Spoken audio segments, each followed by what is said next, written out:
कहानी पढ़ने वाले पाठकों, हम आज चीप की दावत का अगला भाग का पाठ कर रहे हैं। ये कहानियों में एक खास स्थान रखती है। हम पिछले व्याख्यानों में ये समझ चुके हैं कि कहानी की शुरुआत में पति और पत्नी दावत का इंतजाम कर रहे हैं, तैयारी कर रहे हैं। चीप की दावत का सारांश से आप गुजर रहे हैं और अंतिम दौर में वो कहता है कि माँ का भी झमेला ही रहेगा। जब सारी चीज़ें इधर उधर कर दी गई, अलमारियों के पीछे फालतू सामान को जमा दिया गया, छुपा दिया गया। कहानीकार का ये कहना, नायक से ये कहलवाना कि जिस तरह से सारे फालतू सामान सेट कर दिए गए हैं, लेकिन एक जीवित व्यक्ति जो उसकी माँ भी है, वो एक झमेले की तरह है। झमेले में ये नहीं है कि अगर वो सामान है तो छुपा दिया जाएगा, अलमारी के पीछे रख दिया जाएगा, लेकिन माँ एक सामान नहीं है, जहाँ रख दिया जाए वहीं रखा रह जाए। ये जीवित व्यक्ति है जो उनकी निगाह में आ सकता है। यानी चीप की दावत में सारा घर पूरी तरह से तैयार किया जा रहा है, गैर जरूरी सामान को छुपाया जा रहा है। ऐसे में सारी कहानी का केंद्र बिंदु बन जाती है माँ। जबकि शुरुआत में ऐसा लगता है पाठक को कि ये चीप पर केंद्रित होने वाली कहानी, पर ऐसा नहीं होता। केंद्र बिंदु बन जाती है वो जो छुपाई जा रही है, छुप नहीं पाती, और अंततः जिसे छुपाने का प्रयास किया जाता है वो सबके सामने होता है। जब चीप उसके सामने आता है, माँ हड़बड़ाकर खड़ी हो जाती है। चीप अनायास हाथ आगे बढ़ाता है मिलाने के लिए, और ये पाश्चात्य देशों में संभव है, लेकिन भारतीय परिवेश में एक बुजुर्ग महिला हाथ मिलाने की कल्पना भी नहीं कर सकती। लेकिन वह भारतीय युवक जो आगे बढ़ना चाहता है, चीप की निगाह में ऊपर उठना चाहता है, वह माँ से कहता है कि माँ हाथ मिलाओ, साहब हाथ मिला रहे हैं। उस वक़्त वो बायां हाथ आगे बढ़ा देती है। देसी महिलाएं सारी ठहाका लगा करके हंसने लग जाती हैं उसकी इस हरकत से, चूंकि वह बाएं हाथ को आगे इसलिए नहीं बढ़ा पाती, दाएं हाथ में उसके माला होती है, इसलिए बायां हाथ आगे बढ़ा देती है। चीफ फिर आगे बोलता है कि बुजुर्ग महिलाएं, गांव में जो गीत गाए जाते हैं, वो कुछ गीत की फरमाइश करता है, नाचने की बात करता है। माँ से साहब फरमाइश कर देते हैं, लेकिन माँ ना नुकुर करती है, तो बेटा बोल पड़ता है कि माँ साहब कह रहे हैं। तो कहती है मैं क्या कर सकती हूँ, अब गाया नहीं जा सकता। तो वो कुछ गुस्से में कह बैठता है, माँ गाओगी, कोई टप्पे ही सुना दो। जब टप्पे की बात आई तो गाने लगती वो, हरियाणी माए हरिया ते भागी भरिया है। वो ये सुना करके वो चुप हो जाती है।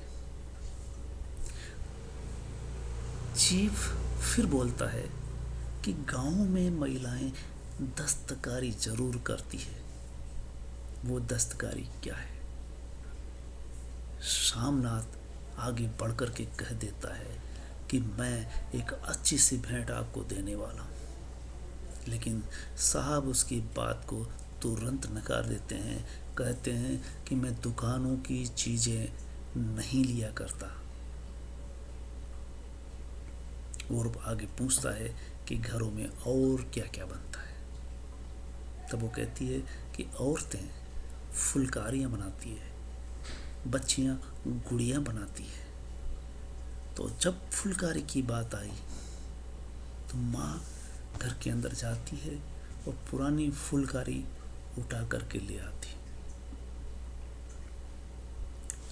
बेटा फिर कहता है कि ये पुरानी हो गई है सर, ये नई बना देगी। लेकिन माँ बीच में बोल पड़ती है कि मेरी नज़र इस लायक नहीं है कि मैं अब फुलकारी बना सकूं इस बुढ़ापे में। बेटा कहता है कि इस फुलकारी से साहब खुश हो सकते हैं, और बेशक साहब बहुत खुश होते हैं। माँ वहाँ से आगे बढ़ जाती है। साहब अब खाने की ओर बढ़ते हैं। माँ से बातचीत हो चुकी है। माँ से साहब खुश हो जाते हैं उस चीज़ से जिसे छुपाने का प्रयास किया जाता है। जब खाने के लिए सब चल पड़ते हैं तब माँ कोठरी में जा कर के चुपचाप रोने लगती है। थोड़ी देर बाद माँ का दरवाज़ा खटखटाया जाता है। माँ यकायक खटखटाने से डर जाती है। वो अंदर आकर के कहता है, माँ साहब बड़े खुश हुए हैं, तुमने आज बहुत बड़ा काम किया है, तुम्हें उनके लिए एक फुलकारी बनानी होगी। फुलकारी बनाने की बात पे फिर वो नानुकुर करती है और कह बैठती है यकाएक नई बात कि बेटा मुझे तू हरिद्वार भेज दे, मैं वहाँ आराम से रह लूँगी, या अब मुझे और परेशान तुम्हें नहीं करना चाहती। बेटे की ये बात सुनकर के पेशानी पर तनाव बढ़ जाता है और गुस्से में वो कह बैठता है कि माँ इस वक्त तुम्हें यहीं रहना है, और ये हरिद्वार की बात कहाँ से ले बैठी। तुम फुलकारी बनाओगी, साहब खुश होंगे, और साहब अगर खुश हो गए तो मेरा प्रमोशन पक्का है। वो फुलकारी बनाने का दबाव डालता है, लेकिन वो कहता है कि ये मेरे साथ बहुत बड़ा धोखा होगा। तुम इस वक्त हरिद्वार जाने की बात कह रही हो, तुम्हें यहाँ रह कर के फुलकारी बनानी होगी जिससे कि साहब खुश हो सके। तो जब वो ये कहता है कि वो मेरी तरक्की कर सकते हैं, माँ बड़ी खुश होकर के कहती है, क्या वास्तव में साहब तेरी तरक्की कर देंगे? पर वो बोलता है कि नहीं, तरक्की यूं ही नहीं होती, उसके लिए उसे खुश करना पड़ेगा, और ये तुम कर सकती हो।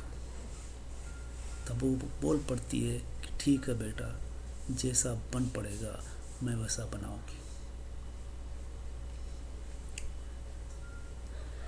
इस तरह से ये देख सकते हैं हम कि कहानी में अधिक पात्र नहीं है।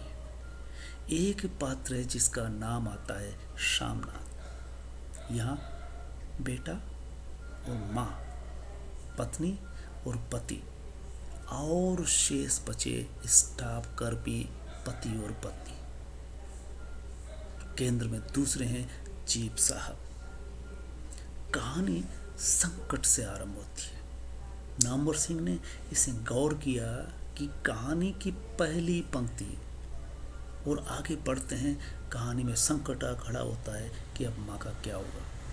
कहानी में माँ बेटे के बीच में जबरदस्त संवाद होता है। माँ दबी हुई आवाज़ में बोलती है, बेटा कुछ हद तक गुस्से में बोलता है। कहानी के कई पहलू हैं जिसे हम आगे देखने वाले